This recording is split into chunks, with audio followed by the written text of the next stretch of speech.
नमस्कार moms and dads, आप सभी का फिर से स्वागत है मेरे चैनल मॉम्स एंड बेबीज़ में। आई होप आप सभी अपनी पेरेंटिंग को एंजॉय कर रहे हैं और यस एक्सप्लोर भी कर रहे हैं। और मेरा आज का टॉपिक है बेबी को सॉलिड फूड कब से स्टार्ट करें। बट वीडियो को स्टार्ट करने से पहले मैं आपसे कहना चाहूँगी कि अगर आपने अभी तक मेरे चैनल को सब्सक्राइब नहीं किया है तो प्लीज़ मेरे चैनल को सब्सक्राइब करें, लाइक करें, बेल आइकन को प्रेस करें और ज़्यादा से ज़्यादा मेरी वीडियो को शेयर कीजिए। तो चलिए पेरेंट्स बात करते हैं, what is the right age to start solids to the babies. Babies को किस एज से आप सॉलिड स्टार्ट कर सकते हैं? एंड द आंसर इज़ आप by the end of the 5th month और by the starting of the 6th month और in the last of the 6th month. मतलब आप 5th मंथ के एंड से 6th मंथ की स्टार्टिंग से या फिर 6th मंथ के लास्ट से बेबी को फूड देना सॉलिड फूड देना स्टार्ट कर सकते हैं। और अकॉर्डिंग टू WHO's गाइडलाइंस आप बेबी को जब बेबी 6 मंथ कंप्लीट कर लेता है तब आप बेबी को सॉलिड फूड देना स्टार्ट कर सकते हैं। नाउ गाइडलाइंस दी गई हैं, उसका रीज़न है कि जो आपका बेबी है वो till 6 months was on exclusive breast feed और फार्मूला मिल्क। जो आपका बच्चा है वो आप भी जानते हैं कि 6 महीने तक वो टोटली ब्रेस्ट फीड पर था या फार्मूला पर था। और जो छोटे बेबीज़ होते हैं उनकी इम्यूनिटी लो होती है। दूसरा, उनका जो डाइजेस्टिव सिस्टम है वो बहुत ज़्यादा अभी वीक होता है और डेवलप होना स्टार्ट हो रहा होता है। और by the end of the 6 months, जब 6 मंथ्स कंप्लीट होने वाले होते हैं तब तक बेबी का जो डाइजेस्टिव सिस्टम है वो मैच्योर होना शुरू हो जाता है। और इसीलिए कहा जाता है कि टिल 6 मंथ्स आपको वेट करना चाहिए बेबी को सॉलिड फूड्स देने से पहले। और ये भी कहा गया है कि 4 महीने से पहले आप बिल्कुल भी बेबी को सॉलिड्स देना स्टार्ट ना करें। और इसी के साथ एक इम्पॉर्टेंट पॉइंट ये भी है कि अगर आप बेबी को जल्दी सॉलिड्स देना स्टार्ट कर देते हैं तो उससे बेबी को एलर्जी भी हो सकती है। जैसे एलर्जी में वॉमिटिंग हो सकती है, स्किन पर रैशेज हो सकते हैं या फीवर हो सकते हैं, किसी भी टाइप की एलर्जी बेबी को हो सकती है। रीज़न इज़ कि लो इम्यूनिटी होती है बेबी की या लो डाइजेस्टिव सिस्टम होता है, स्ट्रॉन्ग नहीं होता डाइजेस्टिव सिस्टम, इस वजह से एलर्जीज हो जाते हैं। तो you should wait till 6 months, आपको 6 मंथ्स तक वेट करना चाहिए। इवन मैंने भी जब 6 मंथ्स पूरे कंप्लीट हो गए थे उसके बाद मैंने अपनी बेटी को सॉलिड स्टार्ट किए थे। और जैसा कि मैंने आपको बताया कि बेबी को आप 5th के एंड में या 6th की स्टार्टिंग में या 6th के लास्ट में सॉलिड देना स्टार्ट कर सकते हैं। तो ये भी आपका बेबी ही आपको बताएगा कि आपको कब से बेबी को सॉलिड्स देना स्टार्ट करना है, क्योंकि हर बेबी अलग है, हर बेबी की एक्टिविटी अलग है, हर बेबी अलग अलग टाइम पर अलग अलग सिम्टम्स दिखाते हैं कि उन्हें कब से खिलाना शुरू करना चाहिए।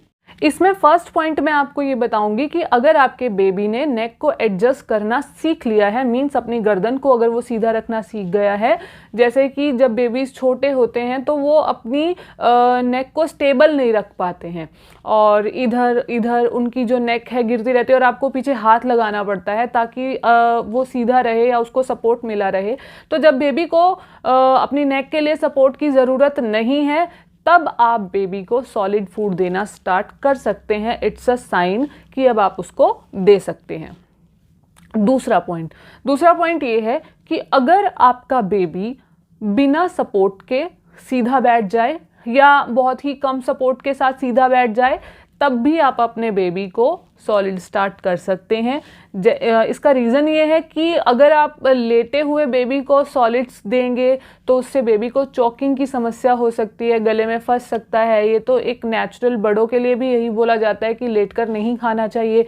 तो बेबीज़ को तो हम बिल्कुल ही नहीं दे सकते हैं। तो जब बेबीज़ बैठना सीख जाते हैं तो आप उसको सॉलिड दे सकते हैं।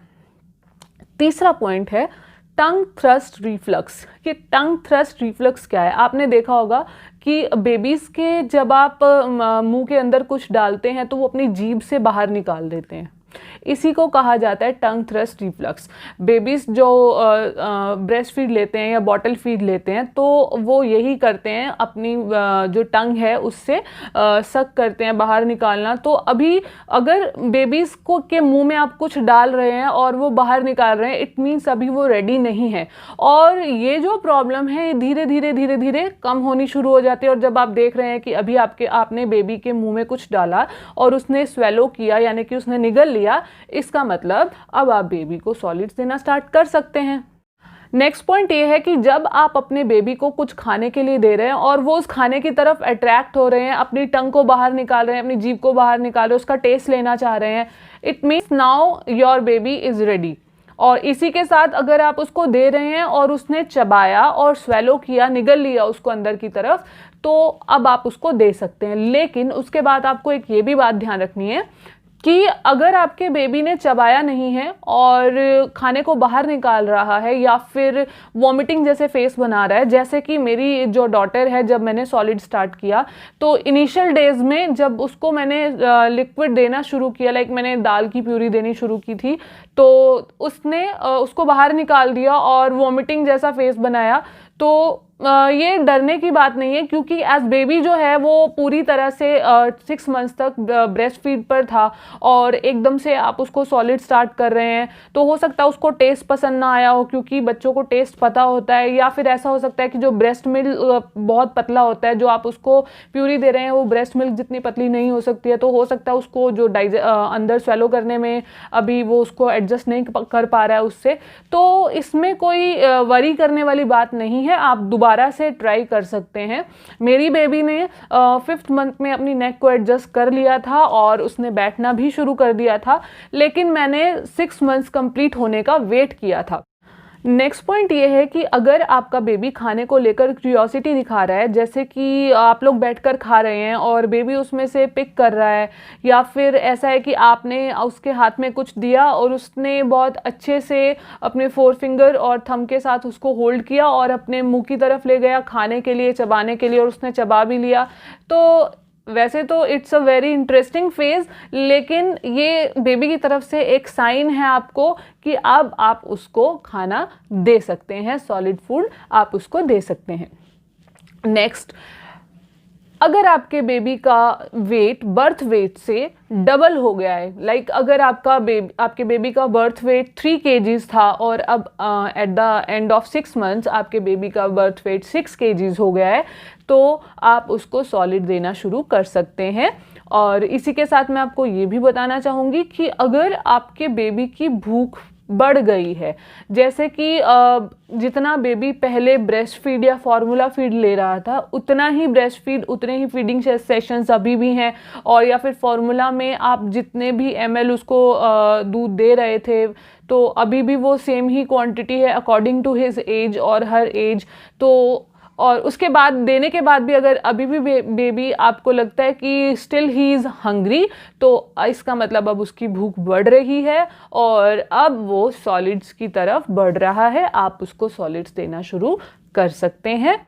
तो ये तो थे कुछ ऐसे साइंस जो आपका बेबी आपको शो करता है कि नाउ ही और she is ready for solids. और ये जो सॉलिड वर्ड बार बार रिपीट हो रहा है, ये सिर्फ नाम से ही सॉलिड है, आपको बेबी को लिक्विड फॉर्म में ही देना होता है। जैसे कि आप दाल का पानी देते हैं या फिर आप फ्रूट्स की प्यूरी देते हैं जो लिक्विड फॉर्म में रहती है, जो बहुत पतली फॉर्म में दी जाती है। और इससे रिलेटेड वीडियो भी मैं आगे बनाने वाली हूँ कि दाल का पानी या जो फ्रूट्स प्यूरी हैं वो बेबीज़ को कैसे दी जाती हैं।